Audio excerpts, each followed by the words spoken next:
அனைவருக்கும் வணக்கம். நம்ம மல்லி சீரியல்ல என்னெல்லாம் சுவாரஸ்யமான விஷயங்கள் நடக்க போகுதுன்னு பார்க்கலாம் வாங்க. மல்லி பார்த்தீங்கன்னா விஜயை நினைச்சு ரொம்பவே அழுது புலம்பிட்டு இருந்தாங்க. ஸோ ஒரு வழியா விஜய் கிட்ட மல்லியும் பேசிட்டாங்க, மல்லியும் விஜய் கிட்ட பேசினாங்க. இதுக்கப்புறம் மனோகர் பார்த்தீங்கன்னா மல்லியை பார்க்க மல்லி என்னம்மா உன் மனசுல இவ்வளோ ஆசைகள் சந்தோஷங்கள் இது எல்லாமே இருக்குன்னு சொல்லிட்டு எனக்கு நல்லாவே தெரியும். அப்படியெல்லாம் இருக்கும்போது அதை எல்லாம் மனசுக்குள்ள போட்டு மறைச்சு வச்சுட்டு ரேணுகாவுக்காக நீ விஜய் மாப்பிள்ளையை விட்டு கொடுத்துட்டு வந்த, இது ரொம்பவே தப்பானது அப்படின்னு சொல்லிட்டு மனோகர் பார்த்தீங்கன்னா நம்ம மல்லி கிட்ட சொல்றாங்க. அன்னபூர்ணியம்மா மல்லியோட இருந்து என்னென்ன வேலைகளை செய்வாங்களோ ஸோ அது எல்லாத்தையுமே இப்போ மனோகர் ரொம்பவே தெளிவா சூப்பரா மல்லிக்கு எடுத்து சொல்றாங்க, எல்லாத்தையுமே செய்யறாங்க.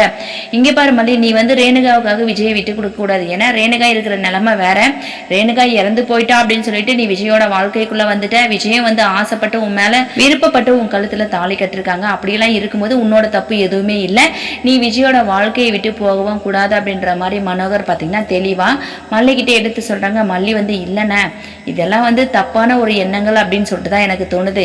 இப்ப பாருங்க அவரு கூட அங்கவே இருக்காங்க, வெண்பாவும் இருக்காங்க. ஸோ அவங்க எல்லாரும் சேர்ந்து ஒரு குடும்பமா இருக்கட்டுமே, அந்த குடும்பத்துல போயிட்டு நான் ஏன் ஒரு குருவி கூட கலைக்கணும் அப்படின்ற மாதிரி மல்லி சொல்றாங்க. ஆனா மனோகர் இல்லை மல்லி, மாப்பிள்ளையை பத்தி நீ அப்படியெல்லாம் நினைக்காத.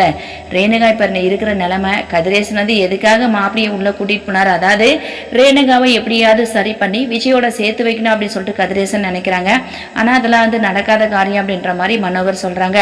இன்னொரு விஷயம் என்னன்னா, ரேணுகாவே உண்மையான ரேணுகா இல்ல, அவ ருத்ரா அப்படின்ற விஷயத்த கூடிய சீக்கிரத்துல எல்லாரும் தெரிஞ்சுக்கணும். அப்படி தெரிஞ்சுக்கிட்டா மட்டும்தான் ஸோ அவங்க சொத்து ஆட்டையை போடுறதுக்காக வந்திருக்காங்க, இவங்க யாரு என்ன அப்படின்ற மாதிரி எல்லாம் கண்டுபிடிக்குவாங்க. ஸோ ராஜி பார்த்தீங்கன்னா அடுத்த கட்டமா கதிரேசனோட வீட்டுக்கு போக போறாங்க. வீட்டுக்கு போனதுமே எப்படியும் ரேணுகாவை பார்க்குவாங்க. ரேணுகா ஒரு பக்கம் யாரா இது புது கேரக்டரா இருக்காங்க, யாரு இவங்கெல்லாம் அப்படின்ற மாதிரி ரேணுகா தெரிஞ்சுக்க போறாங்க. தெரிஞ்சுக்கிறது மட்டும் இல்லாம கதிரேசன் மாதிரி இவங்களும் ரொம்பவே பணக்கார குடும்பம் போல இருக்கு, அப்ப இந்த வீட்டை விட்டு அந்த வீட்டுக்கு போயிடலாமா அப்படின்னு சொல்லிட்டு கூட ருத்ரா பார்த்தீங்கன்னா யோசிக்க போறாங்க.